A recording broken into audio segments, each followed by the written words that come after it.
Hello, Ma'am Elma. Bakit ang tagal mong sumagot? Kayo na pa ako tumatawag Ay, pasensya ka na, ma'am. Hindi ko kasi hawak ang cellphone ko Nagdidilig kasi ako kanina ng mga halaman dito sa labas. Ay, kumusta na pala ang bahay? Maayos naman, ma'am. Hindi ko naman pinababayaan hanggang labas alaga ko. Mabuti naman kung ganon. Ay, bakit nga pala kayo napatawag? Gusto ko lang sabihin sa'yo na uuwi na ako dyan sa Pilipinas sa susunod na buwan. Ay, ganun ba? Ay, huwag kang mag-alala. Maayos mong dadatnan ng bahay mo. Ilang araw bago ako umuwi. Tatawag ulit ako para sabihin kung anong mga kailangan bilhin ni Norma. Ay, sige ma'am. Hihintayin ko na lang ang tawag mo.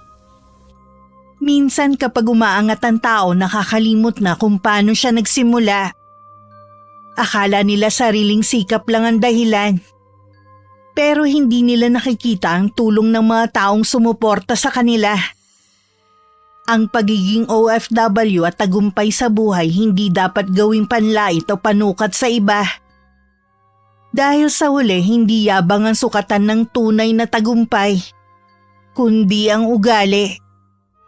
Magandang araw, Miss Gwen, at sa lahat ng nakikinig sa inyong channel sa araw na ito. Ako si Norma, 60 years old at tubong Batangas. Matagal niyo na akong taga-subaybay at ngayon gusto ko rin magbahagi ng sarili kong karanasan sa inyong channel. Sana mapili ang aking sulat at kahit paano, may maiwang aral sa bawat nakikinig. Talaga? Uuwi na si Ma'am Elma? Oo, nakausap ko siya kanina. Sa palagay mo magtatagal siya rito? Ay, malalaman natin kapag dumating na siya. Siguradong matutuwa ang mga kapatid niya. Ang tagal na rin mula nang magbakasyon siya dito sa atin Oo naman. Lahat naman ng kapatid niya namimiss na siya. Dapat siguro pati likod ng bahay kailangan na rin nating palinisan. Mahirap na kasi kung pamahayan ng ahas. Baka mapansin niyo ni Ma'am Elma Naisip ko nga rin yan Ako na lang siguro maglilinis kaysa umupa tayo ng tao. Uumpisahan ko na rin mag-ayos at magpalit ng kortina sa 3 kwarto para hindi tayo gahulin sa paglilinis. Hoy, sige. Ay, siya nga pala. Tumawag na ba si Alex? Nagchat-chat lang. Ang dami daw niya kasing ginagawa Tapos nag-part-time job pa para hindi na raw natin siya kailangan padalhan ng pera. Napakasipag talaga ng anak natin yun. Pero sana huwag niyang abusuhin ang katawan niya. Mahirap na kasi kung magkakasakit siya. Wala pa naman siyang kasama sa inuupahan niya. Yun na nga ang sabi ko Ang gusto ba naman ipunin na lang daw natin yung sahod natin. Alam naman daw niya kasi na hindi kalakihan ang sahod natin bilang caretaker. Napakabait talaga. Lagi na lang tayong iniisip niya. Sabihin mo sa kanya kapag tumawag, huwag niya kamo tayong alalahanin. Ang importante, makapagtapos siya ng pag-aaral. Ayoko na magaya siya sa atin na ganito lang ang trabaho.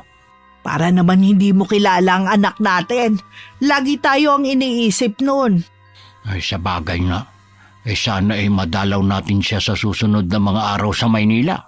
Namimiss na nga daw niya ang mga dinadala nating gulay sa kanya Doon daw kasi maliban sa mahal na, hindi na ganun kasariwa. May mga bunga na rin yung mga tanim kong gulay. Madadalhan na natin siya kapag dumalaw tayo sa kanya. May 5 taon na kaming caretaker ni Ray sa isang bahay na pag-aari ng isang OFW sa Dubai na si Ma'am Elma.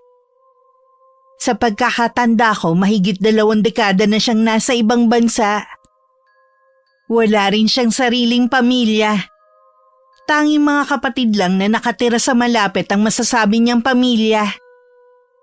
Ang huling uwi nga niya may 3 taon nang nakakalipas. May isa kaming anak na lalaki ni Ray na maswerteng nakakuha ng scholarship sa malaking university sa Maynila. 3 taon na siyang mag-isang namumuhay doon at bihira lang umuwi. Ray, nakakwentuhan ko kanina si Lerma. Nabanggit ko nga na uuwi ang ate niya. Tuwan-tuwa nga Sa wakas daw makikita na nila pagkatapos ng 3 taon. Alam mo ba, Matagal ko na itong pinagtatakhan sa kanilang magkakapatid. Ang alin? Nagtataka ako na kahit kailan hindi sila pumupunta rito. At kung gaano kalaki itong bahay na ito, gano'n naman ang simple ng pamumuhay nila. Hindi naman kasi porke mayaman at nasa abroad ang kapatid nila, aasa na lang din sila. Nakakatuwa nga sila dahil hindi sila katulad ng iba ng mga abusado. Pumupunta lang sila dito kapag nandito si Ma'am Elma para mungumusta. Ganun nga maganda sa mga kaanak Hindi mapagsamantala. Palagay ko, kahit matagal na tayong caretaker sa bahay na ito, hindi pa natin ganoon kakilala ang amo natin. Wala na rin naman akong balak alamin pa kung ano ang ugali niya. Basta maayos tayo nagtatrabaho sa kanya at pinasasahuran tayo. Ay, hindi ko pala nabanggit sa amo natin na may mga pananim akong gulay sa bakanteng lote niya sa gilid ng bahay. Hindi naman niya siguro mamasamain yon. Kaysa naman mga damong ligaw ang makinabang. Tsaka kapag umuwi naman siya makikinabang din siya ron. Ay, sa bagay nga. Uwi nga pala muna ako sa bahay natin ha. Tapos na rin naman ako sa mga gawain dito Doon naman ako maglilinis sa atin. Ay, sige. Uumpisahan ko na rin ang paglilinis sa likod bahay. Sa bahay na lang din ako magluluto ng tanghalian natin at dadalhin ko na lang dito. May sarili kaming bahay ng asawa ko. Araw-araw lang kaming pumupunta sa malaking bahay para maglinis. Si Ray minsan doon natutulog sa gabi para magbantay laban sa mga masasamang loob na pwedeng magtangkang pumasok. Iniiwasan din namin na pamahayan ng mga elemento ang bahay dahil walang nakatira. May kapatid si Ma'am Elma na umuupa malapit sa amin. Minsan nakakausap ko ito at napag-usapan namin kung bakit hindi sila tumitira sa malaking bahay. Tanging sagot nito, mas gusto nilang umupa at hindi umasa sa kapatid nila. Bali 6 silang magkakapatid at pangalawa ang amo namin. Masasabi kong mabait ang magkakapatid at walang sinasabi na masama laban kay Ma'am Elma. Oh, ano? Nailista mo na bang lahat ng mga sinabi ko na bibilhin ninyo mag-asawa? Oo, Ma'am Elma. Ay, siya nga pala. Tuwan-tuwa ang mga kapatid mo na uuwi ka na. Binanggit mo sa kanila na uuwi ako? Nabanggit ni Norma sa kapatid ninyong si Lerma Napaka-chismosa rin naman ng asawa mo, ano? Sinabi ko bang ipagkalat ninyo ang pag-uwi ko, ha? Ay, kapatid niyo lang naman ang sinabihan ng asawa ko. Hindi naman siya nagkukwento sa ibang tao. Kahit na! Imbis na tahimik sana akong uuwi dyan buong barangay na ang nakakaalam. Ay, pasensya na, Ma'am Elma. Hindi naman kasi namin alam na ayaw ninyong ipaalam sa kanila. Kayong mag-asawa, kasambahay ko lang kayo. Wala kayong karapatang makialam sa akin. Hindi ko kayo binabayaran para i-chismis ninyo ang pag-uwi ko dyan. Ay, pasensya na talaga, ma'am. Hindi na yun mauulit. Pagsasabihan ko rin si Norma na maging maingat sa pagkukwento. Oy, dapat lang. Dahil kung hindi, tatanggalin ko kayo sa trabaho ninyo. Ay, wag naman, Ma'am Elma. Nasaan ba si Norma? Ay, pumunta sa bayan. Pabalik na rin siya. Yung bang kwarto dyan, malinis na. Nilinis na niya nung isang araw pa. Nakapagligpit na rin siya ng mga bedsheet at kortina. Pag uwi ko, kailangan malinis lahat. Ayoko makakakita ako ng alikabok, lalo na sa mga bintana. Huwag kang mag-alala, Ma'am Elma. Madaratnan mong malinis ang buong bahay. Malalaman ko kapag nakauwi na ako. Ayoko na puro salita lang. Pagdating ko nung hapon, sinabi agad ni Ray sa akin na napag-usapan nila ni Ma'am Elma. Inabot na rin niya sa akin ng listahan na kailangan kong bilhin bago ang araw ng pagdating ng amo namin. Pasensya ka na ha, kung napagalitan ka ng amo natin ng dahil sa akin. Hindi naman kasi niya binanggit na wala tayong pagsasabihan sa pagdating niya. Akala ko naman okay lang na sabihin ko sa kapatid niya. Hindi naman ako nagagalit. Nabigla nga rin ako nung magalit si Ma'am Elma. At saka nagtataka din ako kung bakit hindi niya gusto na may makaalam sa pag-uwi niya. Hindi kaya meron silang hindi pagkakaunawa ang magkakapatid. Hindi natin alam. Baka meron nga. Pero maigi na rin na huwag na tayong makialam pa. Hindi na talaga. Ayoko rin mapagalitan kung sakali. Ay sa isang Sabado na ang uwi niya. Kailangan makumpleto mo na yan bago siya dumating. Huwag ka mag-alala. Madali lang to. Uunahin ko na yung mga bibilhin sa grocery. Sa dami ng pinabibili niya, palagay ko magtatagal siya dito sa atin. Hindi kaya wala na siyang balak na bumalik sa abroad? Matanda na rin naman kasi siya. Pwede. Hindi rin biro ang mahigit 20 years niya sa abroad. Ngayong 55 na siya. Siguro nakakaramdam na rin siya ng pagod. Ay siguro nga, iba kasi ang magtrabaho sa ibang bansa kaysa dito sa atin. Napag-uusapan na rin lang natin ng ibang bansa. Alam mo bang nabanggit ni Alex na balak din niyang mag-abroad? Talaga? Wala namang masama sa balak niya. Noon pa, mataas na ang pangarap ng anak natin. Wala naman akong balak tutulan ng plano niya. Hindi ko lang maiwasan na malungkot at mag-alala. Ay, naiintindihan naman kita dahil nag-iisa nating anak si Alex. Magtiwala lang tayo sa mga plano niya. May tiwala naman ako lalo na lagi niyang sinasabi na tayong iniisip niya. Mabuti nga kasama tayo lagi sa mga plano niya Bihira na sa mga kabataan ng ganyang mag-isip. Madalas, sarili na lang nila ang iniisip. Oo nga. Ikukwento ko rin yung nangyari kay Maring Sel. Nakausap ko kasi siya kahapon Naglabas siya ng sama ng loob dahil sa mga post ng anak niya na paninira laban sa kanya. Hindi ako makapaniwala na magagawa yun ng anak niya. Hindi man lang inisip ang mga sakripisyo ng kanyang ina. Iba na talaga ang mga kabataan ngayon. Kahit yata nagabayan ng tama, iba pa rin ang utak na meron sila. Lagi kong dasal sa Diyos hindi lang niya gabayan ng anak natin. Na sana hindi siya magbago. Lalo na iba't ibang taong nakakasalamuha niya. Huwag sana siya maimpluwensyahan ng masama. Magtiwala ka lang. Pinakikinggan niya ang mga dasal natin. Ilang araw bago ang pagdating ni Ma'am Elma, mas lalo pa kami naging abalang mag-asawa. Binisita ko ulit ang 3 kwarto para masigurong maayos yun na madadatnan ng amo namin. Lahat din ng eskaparate inayos ko ang mga nakalagay. Nang masigurong ayos na ang lahat, tsaka lang ako nakahinga na maluwag. Nang araw na parating na si Ma'am Elma, magkahalong kaba at excitement ang nararamdaman naming mag-asawa. Tanghali daw ang dating niya. Nagpaluto lang siya ng 3 klase ng ulam at buko salad na paborito niyang dessert. Pasado 12:00 na nang may dumating na kotseng puti. Sakay nun si Ma'am Elma. Katulong ang driver, ibinaba na namin ng mga gamit. Pagkaalis ng kotse na inarkila, mabilis kaming inutusan na ipasok na ang mga maleta sa loob ng bahay.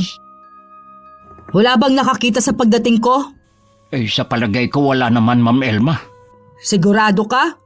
Ganitong oras kasi walang taong tumatambay sa labas. Kaya nasisiguro namin na walang nakakita sa pagdating mo.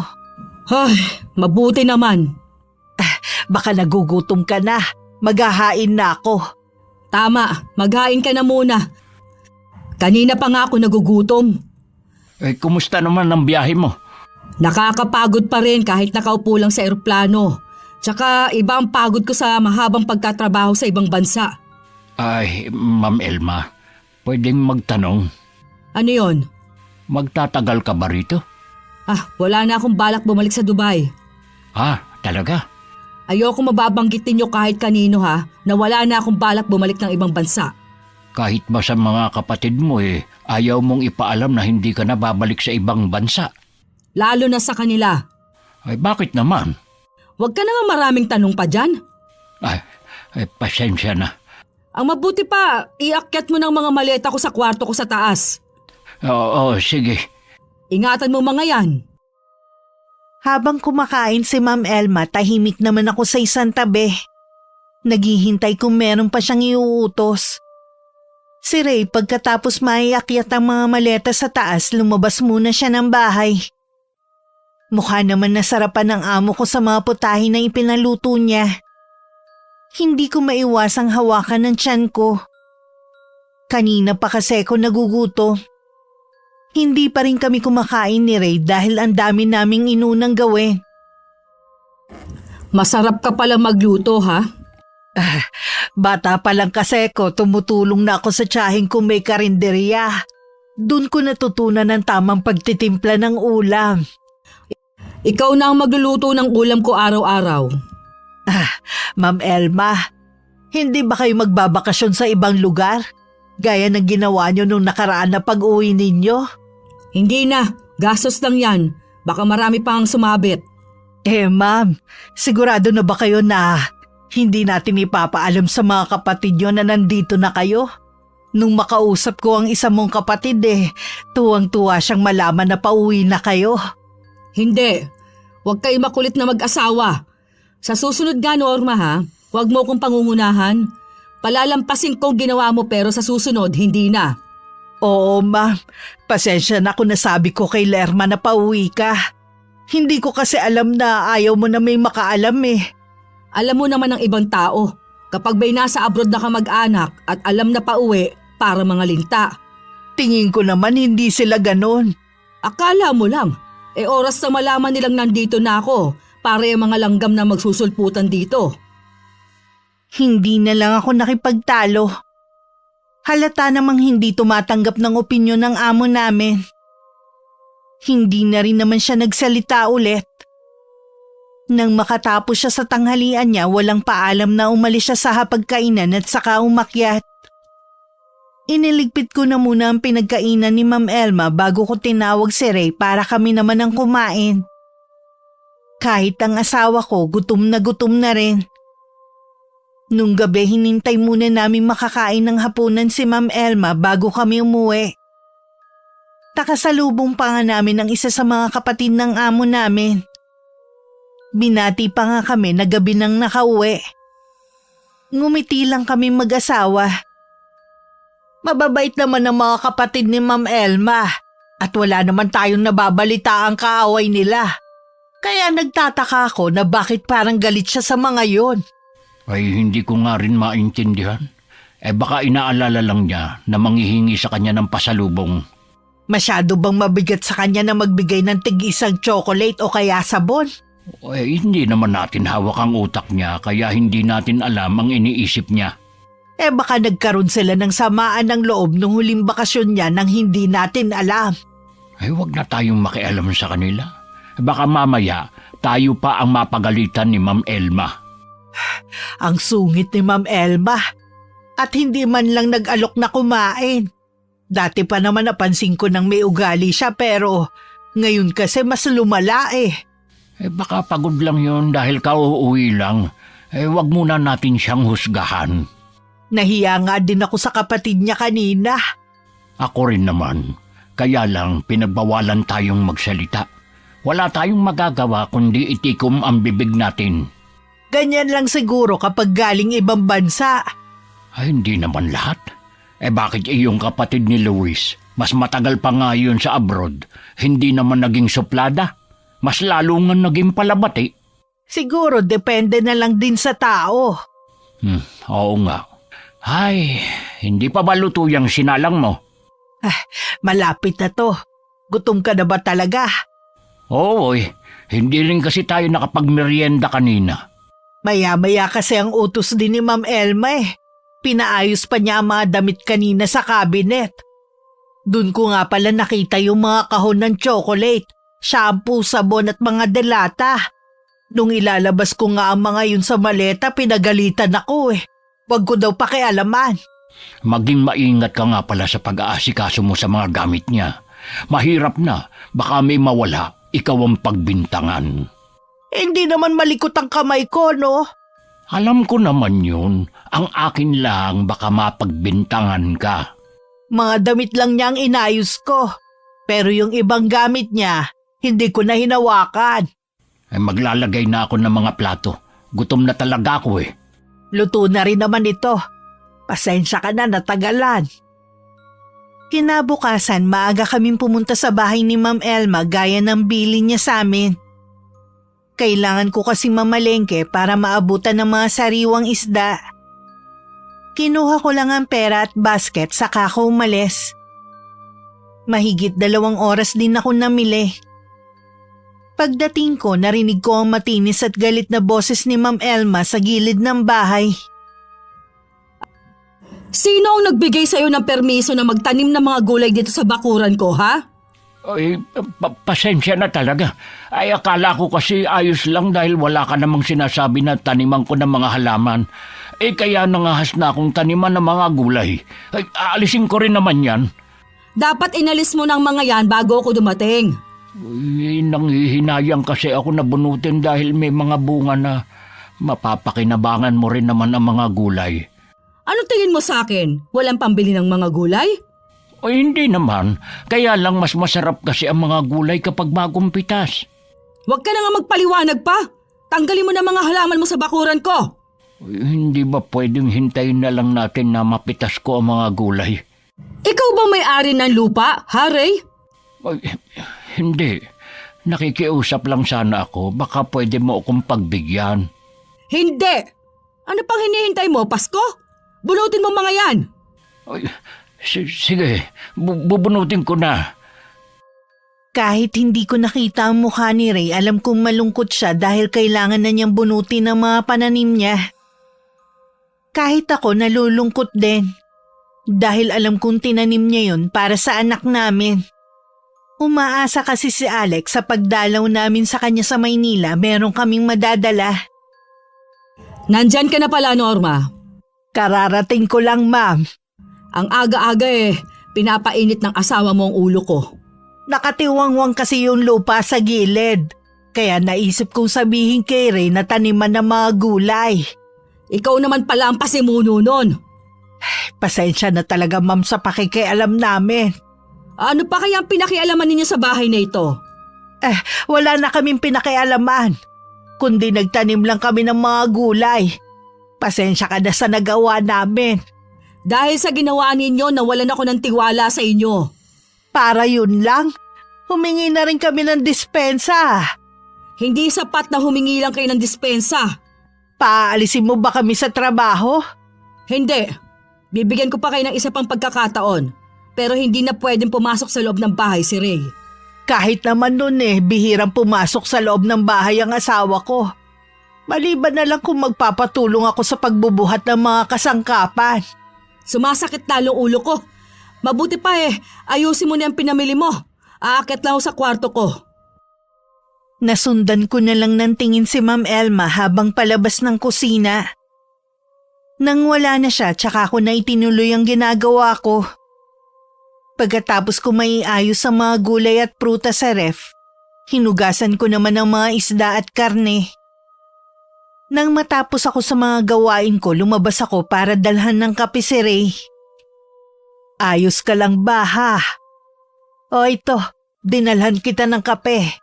Ay, salamat. Nanghihinayang lang ako sa mga gulay.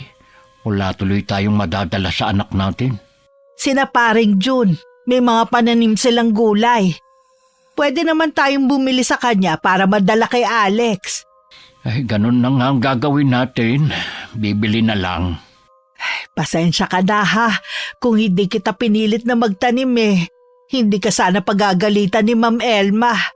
Wala kang kasalanan. Gusto ko rin namang magtanim. Nangihinayang din kasi ako na nakatiwangwang lang ang lupa rito. Sabi nga pala ni Ma'am Elma, hindi ka na daw pwedeng pumasok sa loob ng bahay. Sabi ko nga hindi ka naman basta pumapasok hanggat hindi ko sinasabi. Sundin na lang natin siya para hindi na magalit. Lumipas ang mga araw na laging masungit si Ma'am Elma. Kahit wala namang kaming ginagawang mali, lagi pa rin kaming pinag-iinitan. Tumatahimik na lang kami para hindi na humaba ang usapan. Isang araw nagulat na lang kami nang biglang dumating ang mga kapatid ni Ma'am Elma, kasama ang mga asawa at mga anak. Kung gaano kasaya at ka-excited ang mga ito, kabaliktaran naman ni Ma'am Elma. Mula sa likod bahay, dinig namin ang galit na boses ng amo namin. Hanggang palayasin niya ang mga kapatid niya sa bahay. Norma! Norma! Ma'am, tawag mo ba ako? Kayo ba ng asawa mo nagsabi sa mga kapatid kong nandito na ako? Naku ma'am, hindi kami. Hindi naman namin sila nakakausap eh. Oy, paano nila nalaman kung wala nagsabi sa kanila? Hindi ko alam. Baka may nakakita sa'yo habang nasa bakuran ka. Di ba ilang beses ka na rin naman naglalagi sa labas? Sinabi ko naman sa'yo, oras na malaman nilang nandito na ako para silang langgam na magsusulputan dito sa bahay. Baka gusto ka lang nilang makita at makumusta. Hindi naman sa pasalubong mo sila interesado eh. Anong hindi? Sa pagkakakilala ko sa mga kapatid mo, mababait naman sila at hindi mapagsamantala. Mga kapatid ko sila at kasabay lumaki. Kaya mas higit ko silang kilala kesa sa'yo. Huwag ka nga magmarunong dyan. Sinabi ko lang naman kung ano ang nakikita namin sa mga kapatid mo eh. Kung sino man ang taong nagsabi sa mga kapatid kong dumating na ako, mamatay na sana siya. Ma'am, hindi naman tama na gustuhin mong may mamatay. Kapag nagtagal naman kasi malalaman din ng mga taga rito na dumating ka na. Hindi mo kailangan magalit. Mula ngayon ha, lagi ninyong isasara ang gate at wag nang magpapapasok ng kung sino nang walang pahintulot ko. Oo, ma'am. Akala ko pa naman makakapagpahinga ako. Bumalik na lang ulit sa taas si Ma'am Elma. Nagbilin pa na huwag siyang istorbohin. Napapailing na lang ako sa amo namin. Hindi ko kasi maintindihan kung bakit kailangan niyang pagtabuyan ng mga kapatid. Para akong nahiya sa ginawa niya. Ilang oras lang ang nakakalipas, dumating naman ang tiyahin ni Ma'am Elma. Pilit nitong gustong kausapin ng pamangkin pero sinabi ko na lang na masama ang pakiramdam. Nagbilin na lang na babalik sa ibang araw. Nung hapon umalis si Ma'am, nagsabi ito na ilang araw mawawala. Kaya maaga kaming nakauwi ng araw na yon. Naging bisita rin namin sa bahay ang kapatid ni Ma'am Elma. Pasensya ka na ha. Yung kasi ang bilin ng kapatid mo eh. Kaya wala kaming nagawa kundi ang manahimik. Naiintindihan ko naman kayo mag-asawa. Alam kong sumusunod lang kayo sa utos ni Elma. Hindi rin kasi namin alam kung anong dahilan niya. Bakit ayaw niyang humarap sa inyo? Siguro, iniisip niya na hihingi kami ng pasalubong o kaya pera sa kanya. Gusto lang naman namin siya makita. Hindi man lang niya kayo na-miss. Kahit noon pa, napakadalang niyang magbigay sa amin. Hanggang sa sinabi niyang hindi na niya kami padadalan. Bayad na daw siya ng utang na loob sa amin. Kami kasi gumastos sa pag-alis niya noon eh. Mula noon, hindi na ako lumapit uli sa kanya. Ewan ko lang ang iba kong kapatid. Balang araw, matatauhan din ang kapatid ninyo. Sana nga. Matatanda na rin kami. Gusto lang namin na makasama siya. Kumusta nga pala ang pakikitungo niya sa inyong mag-asawa? Hay, araw-araw nga kaming napapagalitan eh. Konting pagkakamali, lagi siyang nakasinghal kay Norma. Hindi naman siya ganun dati. Iba na talaga kapag nakapag-abroad. Hindi na marunong tumingin sa pinanggalingan. May mga taga rito naman na nakapag-abroad, pero hindi naman nagbago. Kayo na ang bahala kay Elma ha. Kayo naman ang lagi niyang kasama eh. Bilang kuya, siyempre, nag-aalala din ako sa kanya. Lalo at hindi niya naiisip mag-asawa. Huwag kang mag-alala. Kami na ang bahala ni Norma sa kanya. Bahala na rin kayo magpasensya sa kanya kung nasusungitan man kayo. Siguro, ganun lang kapag matandang dalaga. Hindi na rin nagtagal si Joey sa bahay at nagpaalam na rin uuwi. Malapit lang naman ang bahay niya sa amin. Kaya nung makita daw niyang may ilaw, sumaglit na siya sa amin. Mabait pa rin talaga siyang kapatid. Sa tingin ko na kay Ma'am Elma talaga ang problema. Nagbago na nga dahil nakapag-abroad lang. Dati, bilib ako sa mga nangingibang bansa dahil kaya nila magsakripisyo at malayo sa pamilya. Pero nagbago na dahil kay Ma'am Elma. Hindi naman pala lahat lumilingon sa pinanggalingan. Naisip ko bigla si Alex at ang plano niya magtrabaho din sa ibang bansa. Sana hindi siya matulad sa amo natin. Iba naman ang anak natin. Lagi ko rin siyang paalalahanan. May palagay ako na marami pa tayong matutuklasan sa mga susunod na araw sa pag-uugali ni Ma'am Elma. Matagal ko nang inihanda ang sarili ko. Sana makatagal tayo hanggang makatapos si Alex. Ay may awa ang Diyos. Wala tayong pagsubok na hindi kayang lampasan. 3 araw ding nawala si Ma'am Elma. Pagdating may mga bagong damit at sapatos siyang pinamili. Kaya ako nalaman inutusan niya akong ayusin sa kabinet ang mga yon. Nang mga sumunod na araw maraming kamag-anak ang pumupunta pa rin. Yung iba para humingi ng tulong dahil sa may sakit na kaanak. Anong akala nila sa akin? ATM? Ang kakapal ng mga muka? Gumagawa pa ng kwento na may sakit ang anak para makahingi lang ng pera. Totoong may sakit ang anak ng pinsan mo, ma'am. Nakabigay na kami sa kanya dati ng konting tulong. May sakit kasi yung dalagita na habang buhay na ang gamutan eh. Kapag kasi hindi nakakainom, sinusumpong ng sakit. Hindi ko naman sila obligasyon anak-anak, hindi naman pala kayang responsibilidad. Konting tulong lang naman ang hinihingi ng pinsan mo eh. At isa pa, hindi nila kagustuhan na magkaroon ng anak na may diferensya. Kahit ano pang sabihin mo, hindi ako maaawa sa kanila. Hindi ako nagpakahirap sa ibang bansa para itulong lang sa kanila ang pera ko. Minsan sinusubok tayo ng pagkakataon kung hanggang saan natin kayang tumulong, ma'am. Darating din kasi ang pagkakataon na tayo naman ang mangangailangan ng tulong.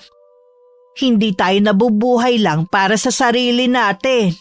Kung mararanasan mo na magtrabaho sa ibang bansa, baka ganito rin ang gawin mo sa lahat ng lumalapit sa'yo. Ma'am, hindi ko na kailangan makarating ng ibang bansa para malaman kung gaano kahirap kumita ng pera. Dito pa lang sa atin alam ko na kung gaano kahirap ang buhay. Yun naman Pero kahit gaano kahirap, kahit madalas kapos kami, kapag may lumalapit para humingi ng tulong, hindi kami nakakatiis na hindi bigyan kahit magkano. Natigilan naman si Ma'am Elma. Nang wala na siyang masabi, nagpaalam na akong pupunta ng kusina para ayusin naman ang mga basurang itatapon sa labas. Ay yan na ba ang lahat ng basura? Oo, ito na lahat. Ako na ang magtatapon. Ay siya nga pala, dumating kanina yung tiyuhin ni Ma'am Elma. Ako na lang ang humarap. Sabi ko abala siya. Nakakaawa naman kasi kung sisigawan ng amo natin. Matanda na rin Kinausap ko nga si Ma'am Mukhang tinabla naman sa mga sinabi ko. Kahit wala man siyang ibibigay doon sa mga tao, harapin naman sana niya ng maayos. Kaya nga tingin niya kasi lahat ng pumupunta dito, gusto siyang hingan ng pera o pasalubong. Hindi naman lahat. Kita mo nga ang mga kapatid niya, hindi na ulit bumalik. Gusto lang talaga siyang makita. Sige na, itapon mo na yan at babalik na ako sa loob. Baka tapos na rin kumain si Ma'am Elma Hindi lang sa mga kamag-anak masungit si Ma'am Elma. Kahit nga sa mga namamalimos o nakikiinom lang na matanda. Para silang mga insekto kung pagtabuyan. Nagkakatinginan na lang kami ni Ray at minsan napapailing na lang. Gabi na nun nang tawagin niya kami mag-asawa para kausapin. Kabado pa kami ni Ray habang palapit dahil baka pagagalitan na naman niya kami. Ito na ang huling sahod mo, Ray. Simula bukas, hindi ka na babalik dito. Ha? Bakit? May nagawa ba akong mali? Halos wala ka namang ginagawa dito. Kung ano man ang trabaho mo, kaya na ni Norma. Kaya lang kasi. Pwede naman manatili ka dito Kung ayaw ninyong maghiwalay, pero isang sahod na lang ang ibibigay ko sa inyo. Okay na ako na lang ang maiwan kesa naman sa isang sahod lang ang matatanggap namin mag-asawa, ma'am.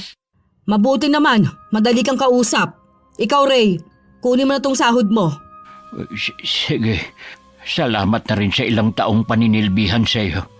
Uuwi na po kami, Ma'am Elma. Agahan mo bukas, marami akong ipagagawa sa'yo. Pagdating sa bahay, saka naglabas ng sama ng loob si Ray. Hinayaan ko muna siyang magsalita at sabihin lahat ng nasa kalooban niya. Saan ako ngayon maghahanap ng trabaho? Kung kailan kailangan natin ng pera? Makakahanap ka naman siguro. Pwede ka magtanong sa mga kakilala natin. 65 na ako. Sino pa ba ang tatanggap sa akin? Kesa naman sa magkasama tayo sa trabaho tapos isa lang ang sahod. Nag-aalala din kasi ako sa iyo. Ikaw na lang ang mag-isa doon. Baka kung anong gawin sa iyo ni Ma'am Elma. Masungit lang siya. Pero hindi naman niya magagawang pagbuhatan ako ng kamay. Akala yata niya ganun lang kadali ang trabaho sa bahay niya. Kakayanin mo bang mag-isa ka na lang doon? Oo naman, alang-alang sa anak natin. Siya nga nagtitiis sa Maynila tayo pa kaya? Kapag hindi mo na kinaya ang trabaho, umalis ka na rin doon. Ikaw naman, kailangan mo makahanap ng trabaho para may katuwang na ulit ako. Bukas na bukas din, magtatanong ako sa mga kakilala natin. Huwag ka madismaya. Tandaan mo habang may buhay, lagi may pag-asa. Hindi lang lungkot ang nararamdaman ko kundi takot na rin. Hindi ko lang sinasabi nun kay Ray. May pagkakataong kapag nagkakamali ako dahil sa maliit na bagay o kaya naman matagal akong lumapit pag tinawag ni Ma'am Elma, inaambaan niya ako nasasaktan. Nung gabing yun, taimtim ako nagdasal na hindi sana mangyari ang kinatatakutan ko. Kinabukasan mas nauna pang nagising si Ray sa akin. Pinagtimpla na niya ako ng kape at pinagluto ng almusal. Hinatid pa niya ako sa malaking bahay pero hindi na siya lumapit sa may gate. Tinanaw na lang niya ako sa malayo. Bakit ngayon ka lang?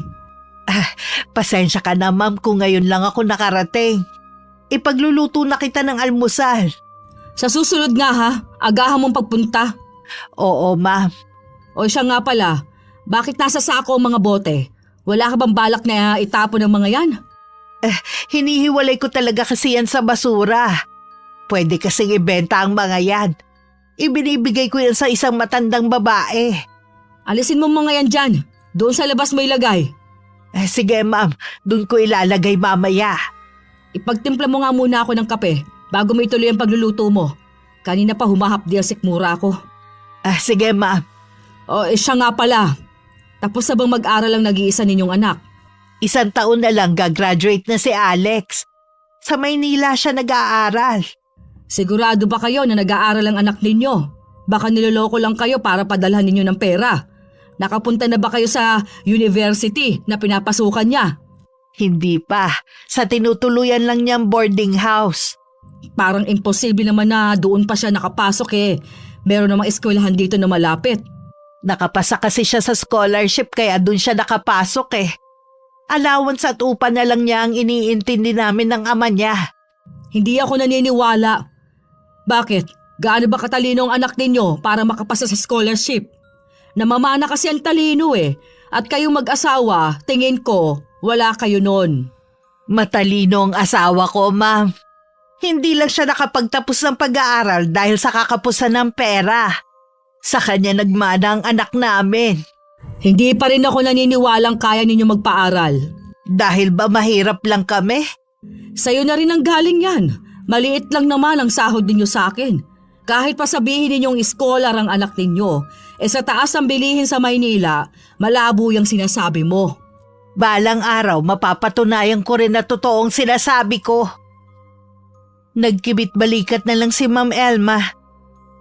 Inilapag ko na rin ang tasa ng kape sa harapan niya. Saka ko binalikan ng ginagawa ko.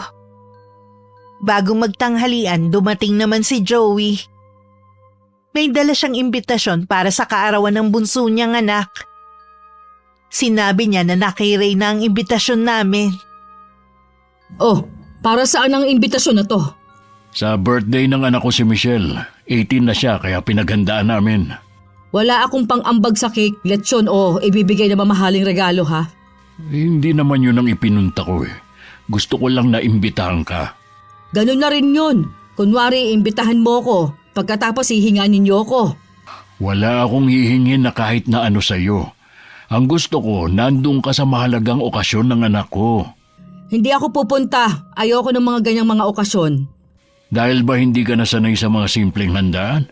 Napansin ko kahit sa pananamit, nagbago ka na. Lagi kang nakapustura kahit nandito ka lang sa bahay. Hindi na ikaw ang dating kapatid namin. O tama ka kuya, nagbago na ako. Hindi na ako sanay sa mga simpleng okasyon. Magbibigay na lang ako ng perang pangregalo sa anak mo. Itago mo na lang yan. Hindi ko kailangan ng pera mo. Tumatanggi ka ba sa grasya? Hindi naman to sa'yo, kundi sa anak mo. Siguradong matutuwa na ito si Michelle. Hindi ko pinalaki ang anak ko sa material na bagay. Ayoko kasing pera magiging basehan nila para maging masaya. Kung ayaw mo ng perang ibinibigay ko, ikaw ang bahala. Sana maisip mo na mas mahalaga pa rin ang pamilya kesa sa perang meron ka ngayon. Bakit ba palagi ninyong sinisilip ang pera ko, ha? Huwag mong sabihin naiinggit kayo sa narating ko. Hindi kami naiinggit. Masaya pa nga kami para sa iyo eh. Ang gusto lang namin, matuto kang lumingon kung saan ka nang galing. Matuto ka sanang maging mapagkumbaba. Ay kung wala ka nang sasabihin at ayaw mo namang tanggapin ang perang ibinibigay ko, umalis ka na. Hindi ko maiwasang maawa kay Joey. Hinatid ko pa siya hanggang sa may gate. Ikaw na ang bahalang magpasensya sa kapatid mo. Gusto lang sana namin siyang makasama. Sa linggo pa naman ang birthday ni Michelle eh. Malay mo magbago pa ang isip ni Ma'am Elma. Sa tingin ko hindi na magbabago ang isip ni Elma. Nabanggit nga pala ni Ray na tinanggal na siya ng kapatid ko. Kaya mo ba ang trabaho ditong mag-isa? Kakayanin ko para sa anak namin. 1 taon na lang matatapos na siya. Ngayon pa lang binabati ko na kayo ni Ray. Salamat. Malapit na rin magbunga ang mga sakripisyo naming 3. O paano? Aalis na ako. Aasahan ko kayo sa linggo ni Ray, ha? Nang makaalis si Joey, bumalik na ako sa loob ng bahay. Sa maghapon na yun, hindi naman ako napagalitan ni Ma'am Elma. Mukhang okay naman ang mood niya. Kaya kinausap ko siya tungkol sa birthday ng pamangkin niya. Ma'am, hindi naman sa nakikialam ako ha. Bakit hindi ka pupunta sa birthday ng pamangkin mo? Naalala ko, may lakad din ako sa araw na yon.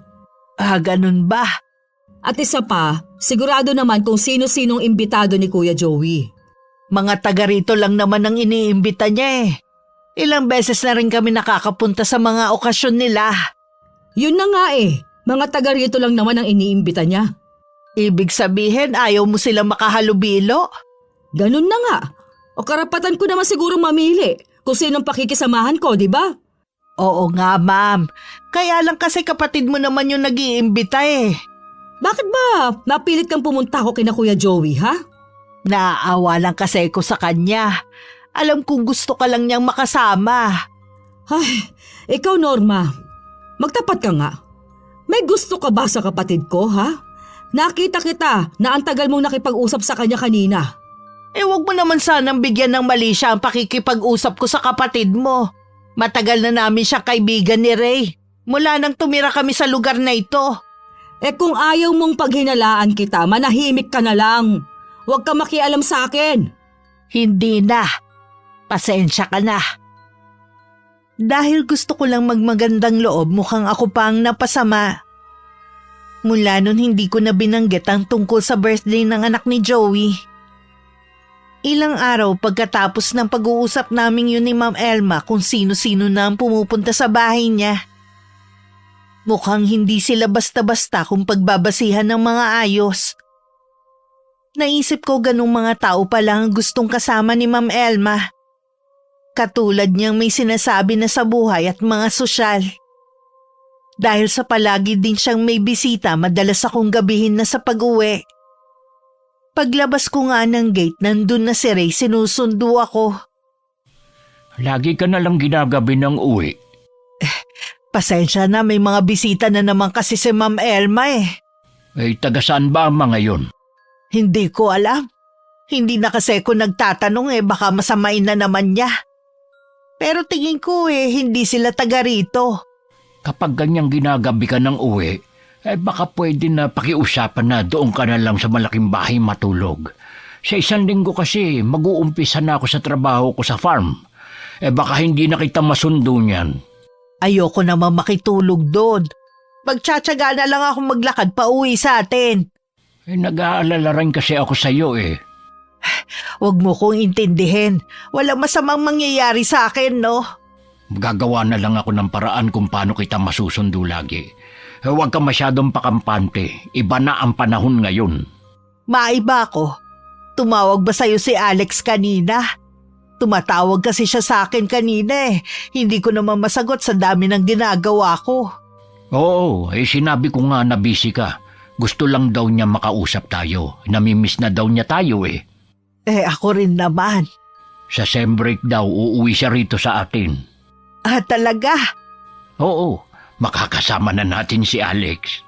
Ay, salamat naman kung ganon makakauwi siya. Ay, siya nga pala. Kapag nangangailangan ng mga tao sa farm na pinapasukan ko, pwede ka doon pumasok. Paano naman ang trabaho ko dito kay Ma'am Elma? Ay, mas malaki ang magiging sahod mo doon. At magkakasama na ulit tayo sa trabaho. Nahihiya naman ako na basta na lang umalis. Magpapaalam ka naman ng maayos eh. Tsaka hindi pa naman ngayon. O sige, sabihan mo lang ako. Para makapagsabi naman ako kay Ma'am Elma kung sakali. Dumating ang araw ng linggo. Maaga pa lang nagsabi na ako kay Ma'am Elma na kung pwede mag-half day ako sa trabaho. 3:00 kasi ang umpisa ng birthday party ng anak ni Joey. Hindi pa rin kasi kami nakakabili ni Ray ng regalo. Balak muna namin sumaglit sa bayan. Pumayag naman ang amo ko. Mas nauna pa nga siyang umalis dahil may lakad din siya ng araw na yon. Halos buong barangay yata ang nakisaya sa birthday ng anak ni Joey. Marami rin pagkain at may mga palaro para sa mga bata at matatanda. Kitang-kita sa mukha ng mga bisita na nag-enjoy sila. Kahit puyat na nagdaang gabi, maaga pa rin akong pumunta sa bahay ni Ma'am Elma. Pagdating ko, gising na siya. Kahit hindi niya inuutos, pinagtimpla ko na siya ng kape. Anong oras natapos ang party kahapon? Pasado 10:00 na rin. Mukhang pinaghandaan talaga ni Kuya Joey ah. Oo, nag-iisang babae lang kasi at debo pa. Imbis na ipunin na lang ang pera, sa luho pa talaga dinala. Nun lang naman naghanda ng bongga ang kuya mo eh. Simple lang naman ang buhay nila. Hindi masasabi na maluho. Alam nga naman maghanda sila ng bongga kung mahirap lang sila. Ay, kaya ka ba umiiwas sa mga kapatid mo dahil sa estado nila sa buhay? Pakiramdam mo hindi mo na sila ka-level? Sino ka para tanungin ako ng ganyan, ha? Kasambahay ka lang dito. Hindi ko naman nakakalimutan kung ano ako rito. Mabuti pa, umpisa mo ng trabaho mo para hindi sayang ang pagpapasahod ko sa'yo. Tahimik ko na lang sinunod si Ma'am Elma. Inuna ko muna ang pagluluto saka ko sinunod ang paglilinis ng bahay. Habang nagpupunas nga ako ng bintana, narinig ko ang galit na boses ni Ma'am Elma na tinatawag ako. Itinigil ko muna ang ginagawa ko. Anong ginawa mo sa damit ko? Bakit may puti ito?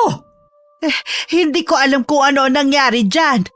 Wala naman akong ginagamit kundi sabon lang. Mamumuti ba ito kung hindi palpak ang paglalaba mo, ha?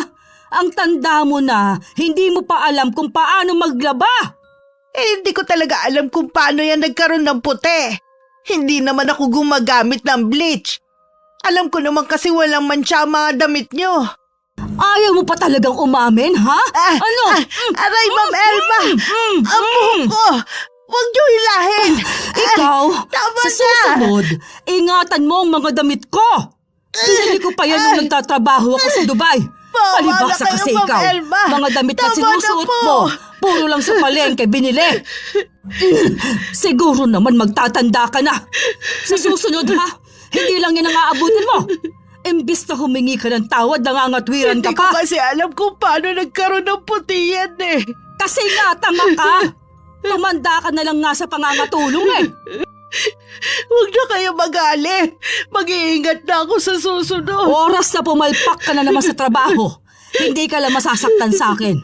Ibabawas ko pa sa bawat sweldo mo ang katangahan mo. Kahit naninikip ang dibdib ko sa sama ng loob, pinahid ko lang ang luhan tumutulo sa pisngi ko. At inayos ang sarili tsaka ko itinuloy ang ginagawa. Gumanda lang ang araw ko nang dumating si Aling Mariana.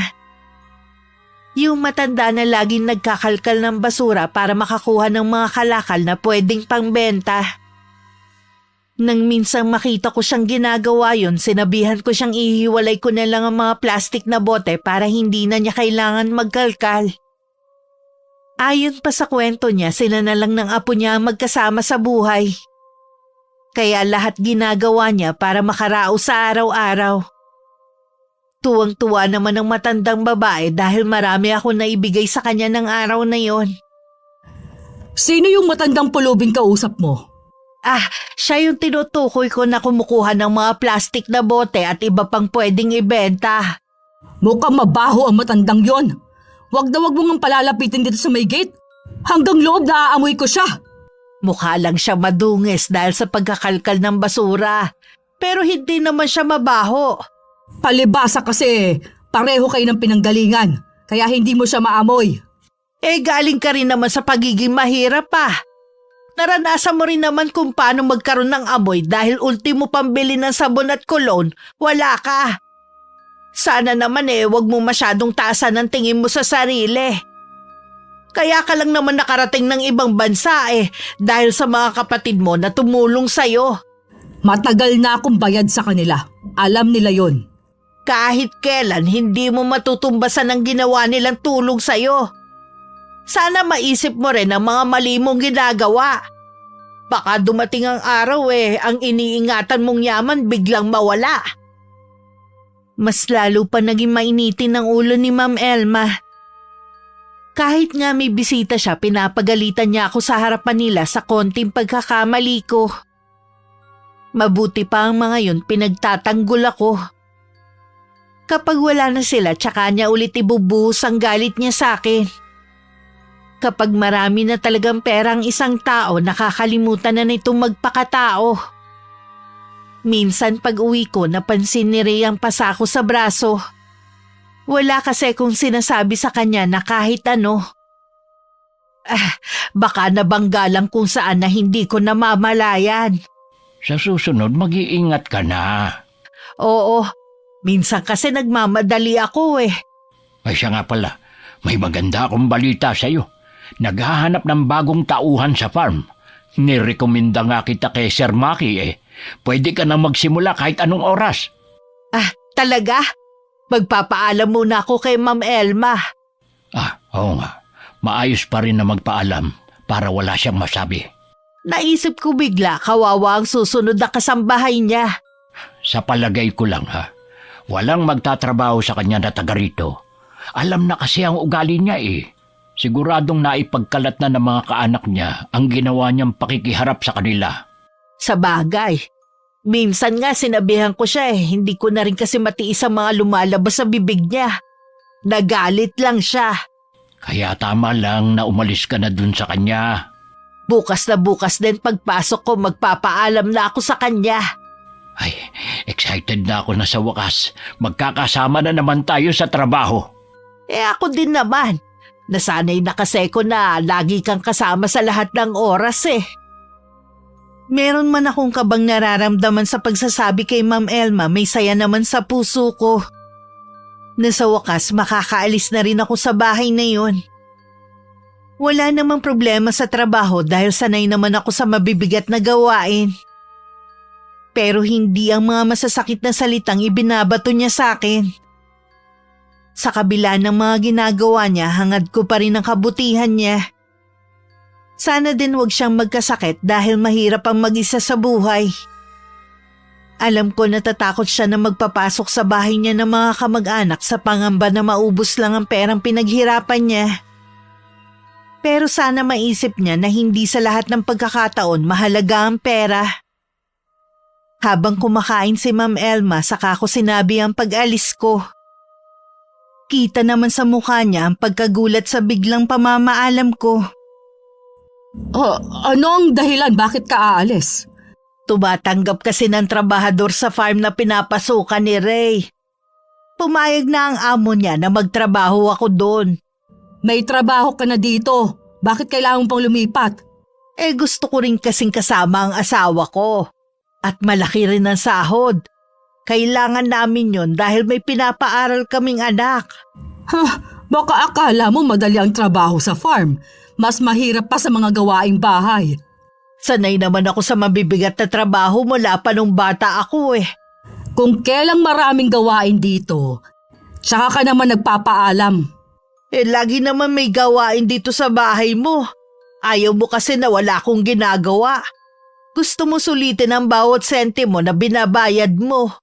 Natural, mahirap kumita ng pera. Alam ko, yun lang naman ang gusto kong sabihin. Sana, hintayin mo muna ako na makahanap ng kapalit mo bago ka umalis. Ilang araw lang ang may bibigay ko sa'yo. Dahil kailangan ko na rin mag-report sa bago kong amo. Paano kung pabalikin ko si Ray? Hindi na rin papayag ang asawa ko na bumalik dito. Kahit magtanim na lang kayo sa bakanteng lote para makatipid kayo. Pasensya na talaga, Ma'am Elma. Hindi ka na namin mapagbibigyan. Alam mong mahirap makahanap ng helper ngayon. Pero mas pinili mo pa rin ang umalis. Hindi nyo malang isinaalang-alang ang ilang taong pagtatrabaho sa akin. Pasensya ka na talaga, Ma'am. May mga bagay kasi na kailangan iwan para sa mas magandang kinabukasan. Isang araw narinig ko na may kausap si Ma'am Elma sa cellphone. Tinatanong niya ang nasa kabilang linya kung meron itong alam na pwedeng pumasok na kasambahay. Hindi niya alam na naririnig ko siya dahil nasa malapit lang ako. Wala. Yung iba kaya nating kaibigan. Bakit naman wala silang tiwala na magrekomenda ka sa akin? Grabe naman sila mag-isip na baka maltratuhin ko. Kaya ako lang naman napapagalitan si Norma dahil tatanga-tanga. Kita niyo naman, di ba? Puro palpak ang ginagawang trabaho.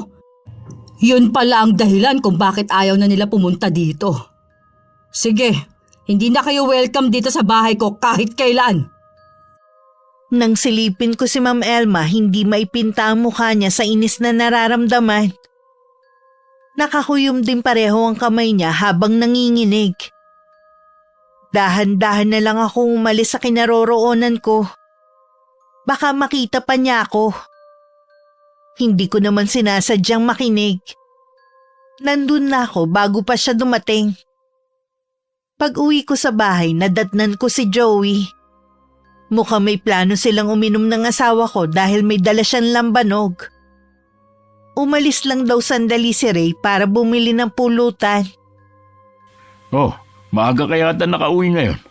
Oo nga, maaga ko kasing natapos sa mga gawain ko Nabanggit ni Ray sa farm ka na rin daw magtatrabaho? Oo, nagpaalam na nga ako kay Ma'am Elma kanina Humingi lang siya ng ilang araw para makahanap siya ng kapalit ko. Sa tingin ko, walang papasok sa kanya bilang kasambahay sa mga taga rito. Wala talaga. Kahit nga mga kaibigan niya ayaw magrekomenda sa kanya. Ayaw na nga rin pumunta sa bahay niya Masyado kasing silamba ng kapatid ko ang pera niya. Nakalimutan niya na kahit anong yaman niya, hindi naman niya yun madadala sa hukay. Nakalimutan niya lahat ng tinatamasa niya galing sa Panginoon. Kung hindi siya binigyan ng pagkakataon na makapagtrabaho sa abroad, hindi niya matatamasa ang marangyang buhay na meron siya. Oh, Norma, maaga ka ngayon Walang bisita si Ma'am Elma Bumili lang ako ng pulutan at ulam na rin. Magsaing ka na lang. Sige, maiwan ko muna kayo ha. Alam mo, kahit hindi nagsasalita ang asawa ko, alam ko na hindi maganda ang ginagawa ng kapatid mo sa kanya. Ako na ang humihingi ng dispensa sa ginagawa niya. Aminado naman ako na malaki na ang pinagbago niya simula nung mag-abroad. Kaya nga kinausap ko na ang amo ko para makasama ko na sa farm si Norma. Hindi naman talaga hiring sa amin. Nakiusap lang ako, buti pumayag si Sir Maki. Mabait talaga si Maki. Magiging maayos na ang lagay niyo dun sa farm niya. Ay, mabuti pa. Umpisahan na natin ang pagtagay habang maaga pa. O sige, niyaya ko rin si paring Jed. Sabi susunod na lang. Oh, ayan na pala Pinapayagan ko naman si Ray na uminom dahil paminsan-minsan lang naman. Mababait naman ang mga kainuman niya at tahimik lang sila. Dahil alam kong mamaya pa sila matatapos, nauna na akong kumain at nagpahinga. Kinabukasan, tinatamad akong bumangon. Pero kailangan kong pumunta sa malaking bahay. Tuluyan na kasi akong nawalan ng gana magtrabaho kay Ma'am Elma pagkatapos kong marinig ang mga sinabi niya sa kausap. Tanghali na rin akong pumunta. Sa gate pa lang nakaabang na siya. Bakit ngayon ka lang? Parang ikaw ang amo ah. Pasensya na, Ma'am Elma. Puro na lang pasensya. Paulit-ulit mo rin naman ginagawa ang mga kapalpakan mo. Kaya nga aalis na lang ako para hindi mo na makita ang mga mali kong nagagawa. Nagmamalaki ka ngayon dahil may trabaho na naghihintay sa'yo. Baka gusto mong kausapin ko magiging amo mo ano? Ikaw ang bahala kung yan ang gusto mo. Kahit siraan mo pa ako sa kanya at hindi na niya ako tanggapin sa farm niya, aalis pa rin ako sa bahay na ito. Pumasok ka na nga sa loob at umpisa mo na maglinis. Sumunod naman ako at naglakad na papasok ng bahay. Nalingunan ko pa si Ma'am Elma na lumabas ng gate. Alam kong pupunta siya sa farm. Nagkibit balikat na lang ako. Kahit mawalan pa ako ng kita, hindi ko iindahin. Naisip ko na minsan mas mahalaga pa rin ang dignidad kesa sa perang kikitain. Pagkatapos kong maglinis, inayos ko naman ang mga basura. Ang iba na ilabas ko na kagabi. At ilalabas ko na rin ang iba kasama ng mga kalakal na ibibigay ko kay Aling Mariana mamaya. Habang nag-aayos nga ako, nakarinig ako ng kumusyon sa labas. Parang boses ni Ma'am Elma. Ipapahuli kita sa pulis! Magnanakaw ka! Hindi ako magnanakaw! Basura lang ang tinitingnan ko! Huwag mo nga ako mahawakan! Nakakadiri ka! Amoy basura ang kamay mo! Ma'am Elma, wala namang masamang ginagawa si Aling Mariana. Kilala ko siya, hindi siya magnanakaw. Isa ka pa eh! Pinagtatanggol mo pa ang kauri mo! Huling-huli na nga siya sa pagsilip sa gate ko, itatanggi pa! Ako lang ang sinisilip niya. Hindi kasi ko agad nakalabas. Baka magkasabot kayong dalawa na pagdakawan ako.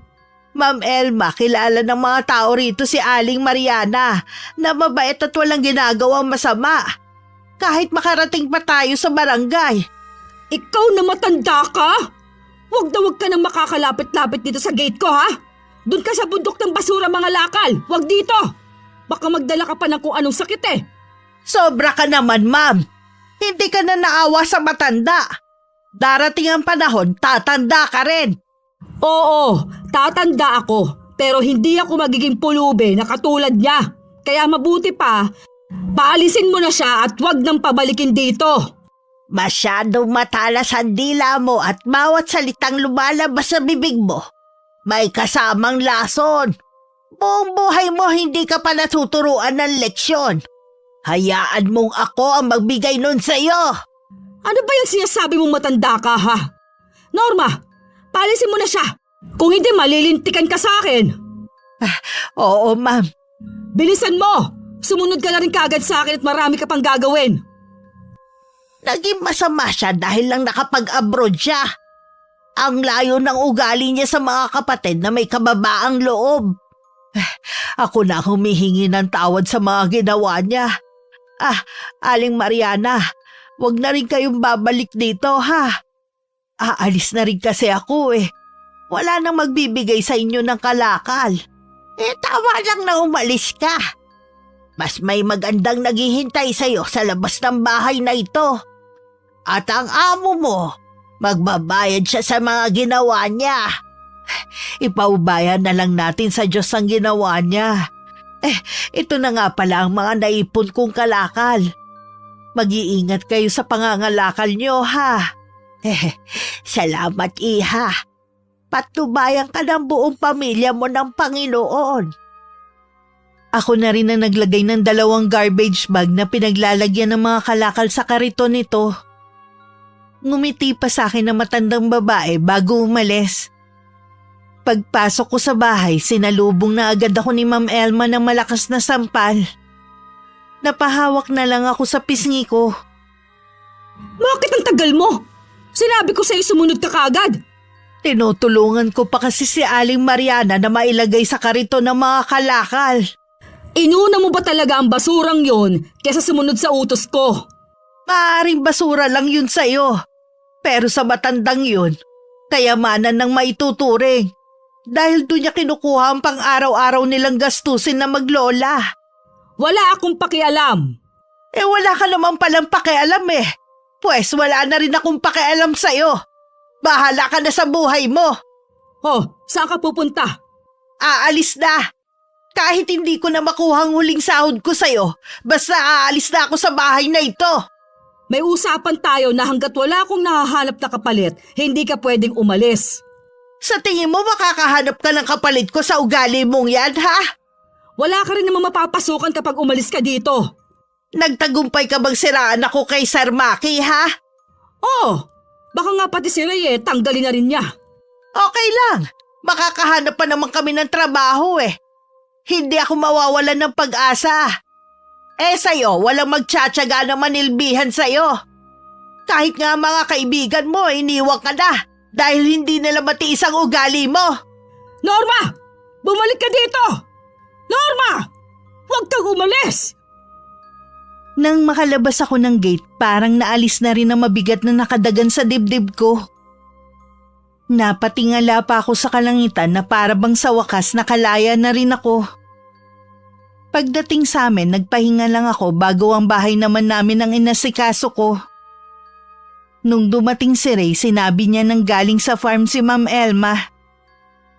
Alam ko, ayos lang naman kung hindi na ako tatanggapin ng amo mo eh. Baka kahanap pa naman ako ng ibang trabaho. Ano ka ba? Tanggap ka na nga, hinihintay ka na nga lang kung kailan ka papasok.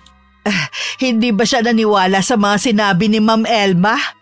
Kung nakita mo lang kung paano napahiya sa maraming tao si Ma'am Elma, akala yata niya, porke magkapantay sila ni Sir Maki ng katayuan sa buhay, maniniwala na yun sa kanya. Kaya pala galit na galit siya kanina pagbalik.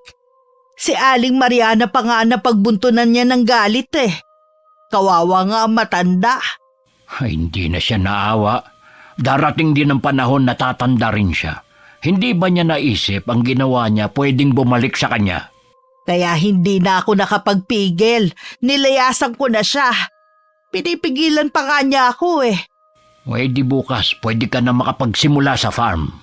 Oo, magkakasama na ulit tayo sa trabaho. Malalaman niya ngayon kung gaano kahirap ang walang kasama. Ang laki nga ng bahay niya, pero malungkot naman. Si Aling Mariana ba wala ba talaga siyang kamag-anak kundi apo niya? Yun ang alam ko. Wala namang kasing taga rito nagkukwento tungkol sa matandang yon. Bakit mo naman naitanong? Wala naman. Baka dala lang ng galit kaya niya nasabi ang bagay na yun kay Ma'am Elma. Kahit naman sino talaga magagalit. Kalimutan mo na ang pangyayaring yun. Humanda ka na lang sa pagpasok mo bukas sa farm. Hindi ko na nga lang nakuha ang huling sahod ko kay Ma'am Elma. Hayaan mo na. Kikitain mo pa naman yun. Ang mahalaga, wala ka na sa bahay na yun. Kinabukasan, sumama na ako kay Ray sa farm. Kabado pa ako nang humarap kay Sir Maki. Nawala lang ang kaba ko nung umiti siya at magsalita. Sinabi lang niya ang mga dapat kong gawin. Hindi na rin naman niya binanggit ang tungkol kay Ma'am Elma. Nang araw na yon, nagsimula na ako sa trabaho.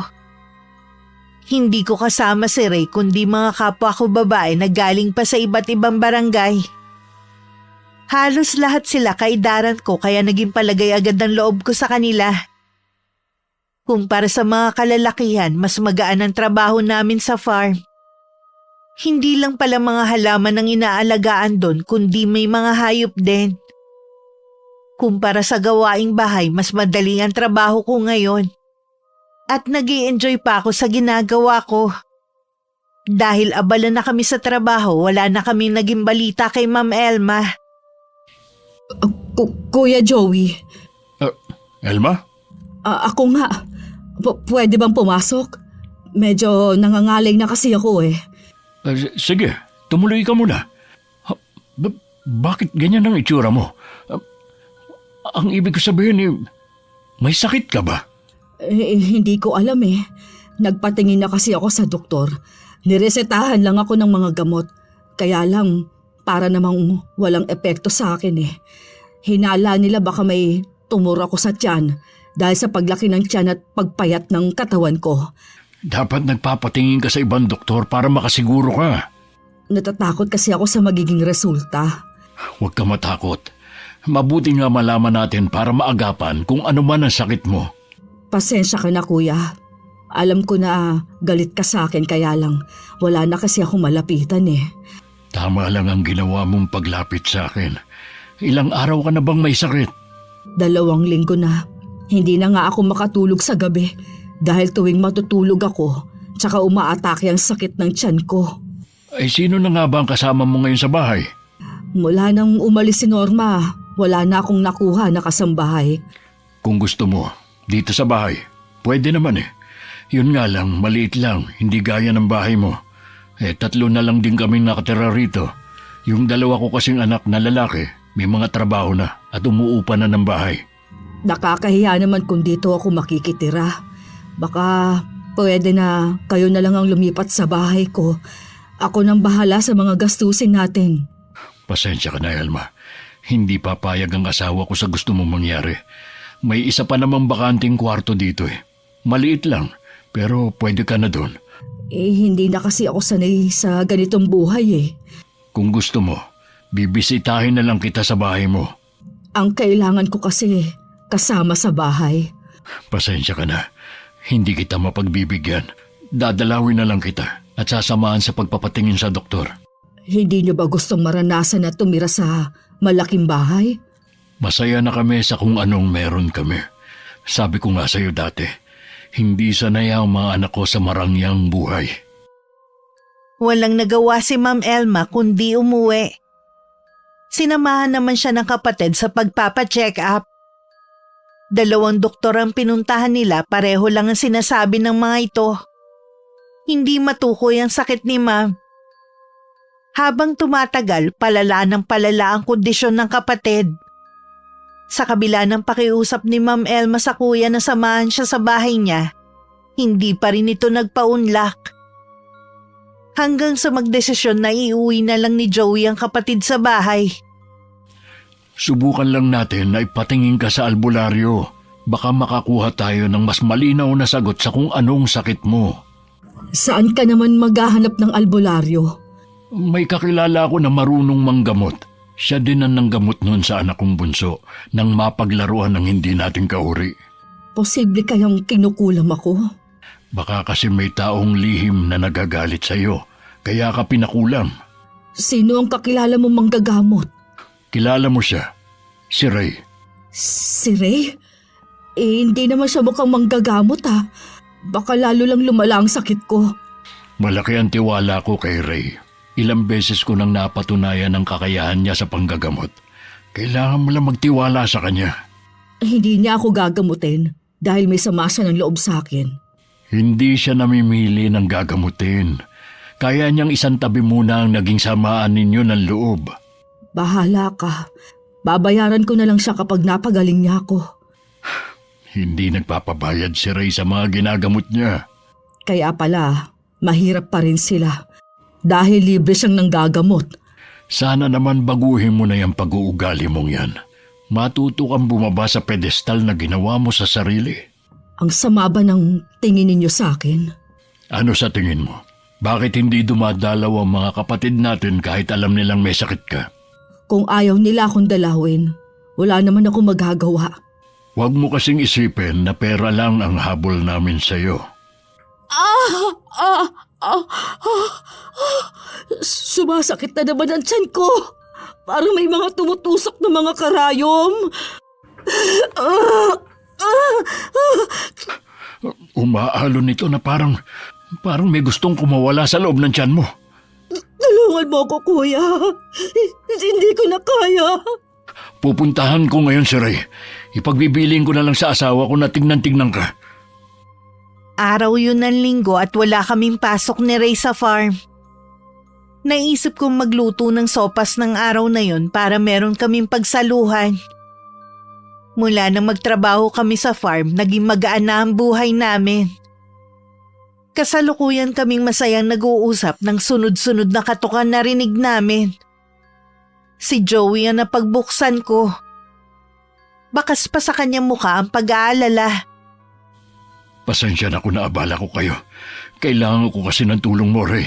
May nangyari ba sa isa sa pamilya mo? Maayos naman ang pamilya ko. Ay kung ganun, sino nangangailangan ng tulong ko? Si Elma kasi may sakit. Baka may kumukulam sa kanya. Hindi kasi siya mapagaling ng mga doktor at wala ring bisa ang gamot na iniinom niya. Ano bang lagay niya?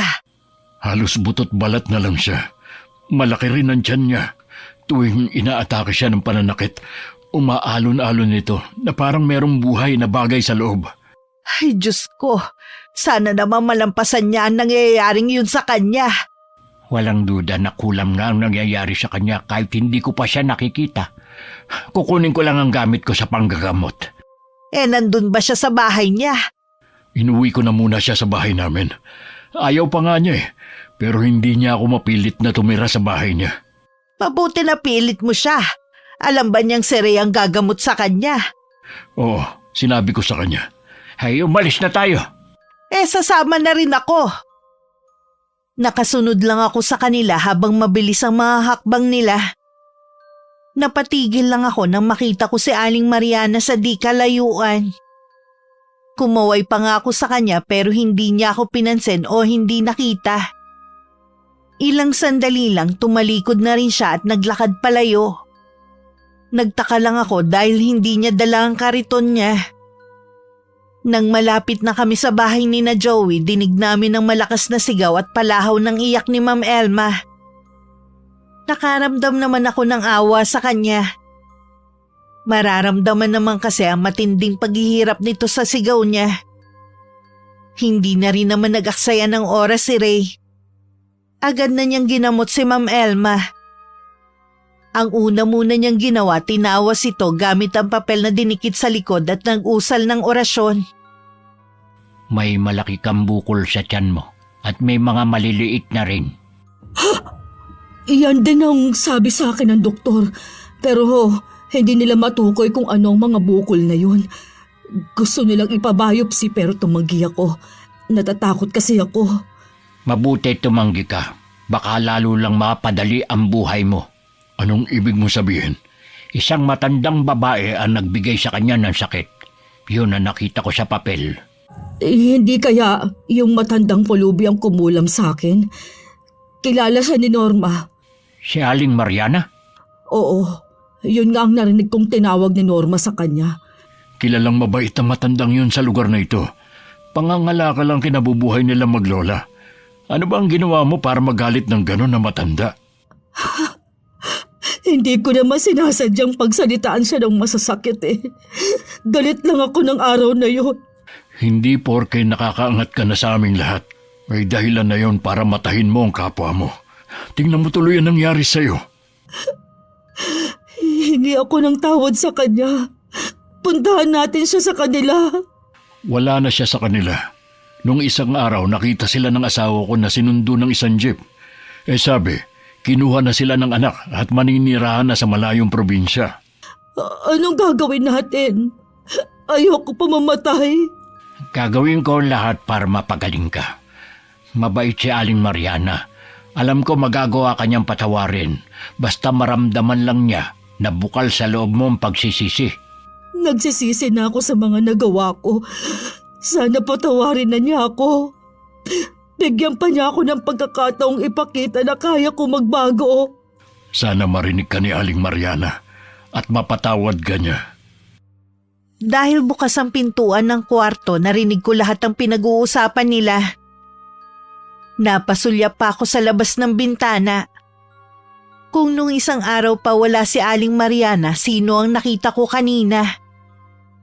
Maaari kayang naglakbay lang ang espiritu ng matanda para tingnan ang kalagayan ni Ma'am Elma. Hindi ko alam kung maririnig ba ako ni Aling Mariana. Pero sinubukan ko pa rin makipag-usap sa kanya sa pamamagitan ng isip. Sana maawa siya kay Ma'am Elma.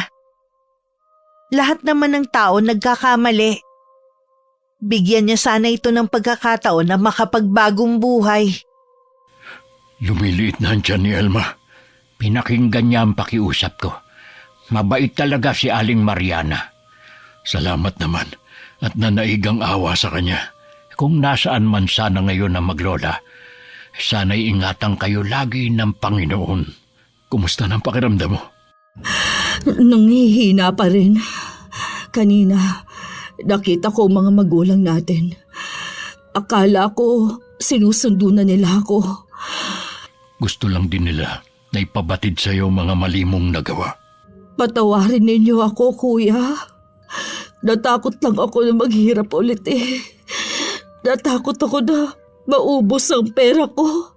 Kahit maubos pa ang pera mo, nandito lang kami at hindi ka namin pababayaan. Napatunayan ko naman na maaasahan kita kahit ilang beses kitang pinagtabuyan. Hindi kita kayang tiisin kahit ano pang masama ang ginawa mo. Pinainom din ng asawa ko ng herbal si Ma'am Elma. Ilang sandali pa nakatulog na ito ng mahimbing. Malaki ang binagsak ng katawan niya. Makakatulong sa kanyang herbal na iyon para manumbalik agad ang lakas niya. Ay, kung wala ka, baka kung ano na nangyari sa kapatid ko. Maraming salamat sa iyo. Wala yun. Sana maging maingat na siya sa mga bibitawan niyang salita sa ibang tao. Baka kasi hindi na siya mabigyan ng pangalawang pagkakataon katulad nito. Hindi lahat ng may kaalaman sa karunungang itim may kabutihan sa puso gaya ni Aling Mariana. Sa palagay ko, nagbago na ang kapatid ko. Hindi niya nauulitin ang ginawa niya. Naging malaking aral na sa kanya nangyari. Pero lagi ko pa rin siyang papaalalahanan. Ay paano? Uwi na muna kami ni Norma.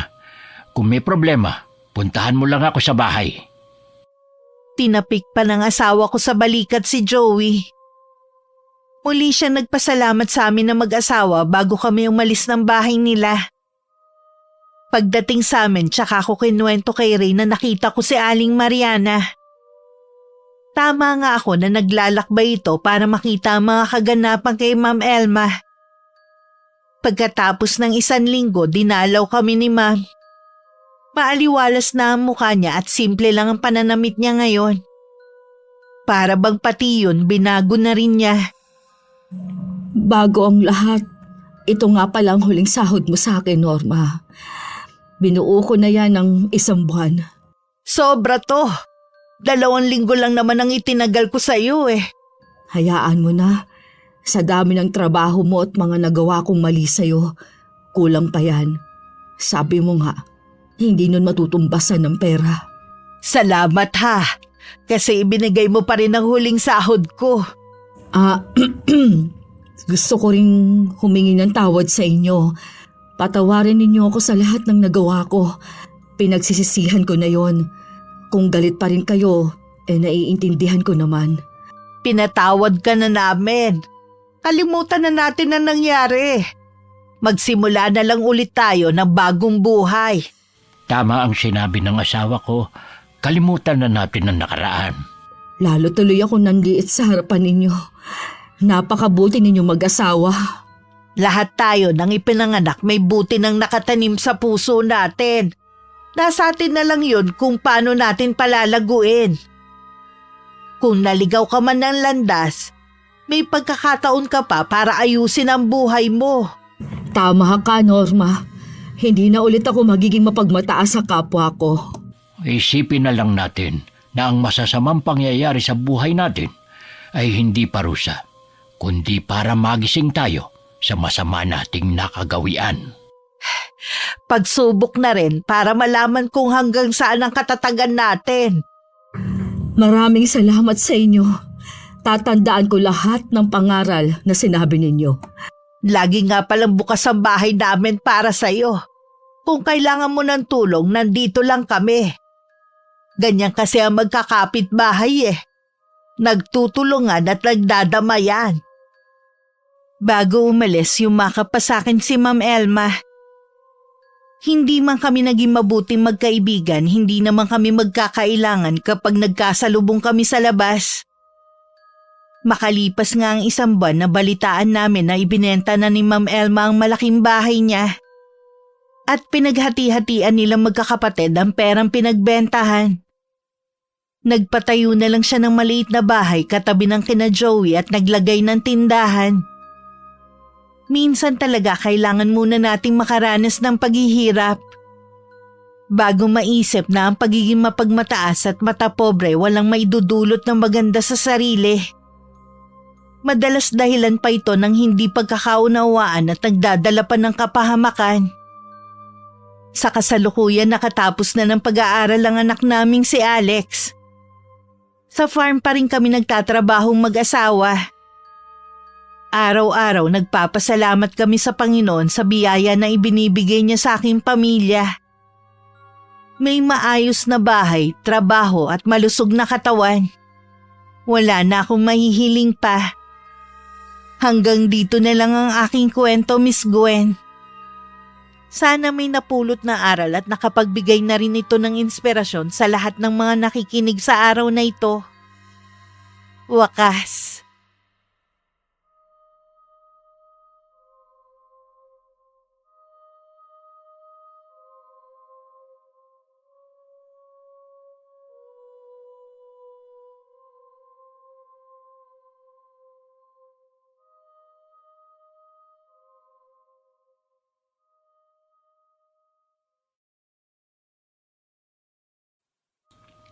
Hello, Ma'am Elma. Bakit ang tagal mong sumagot?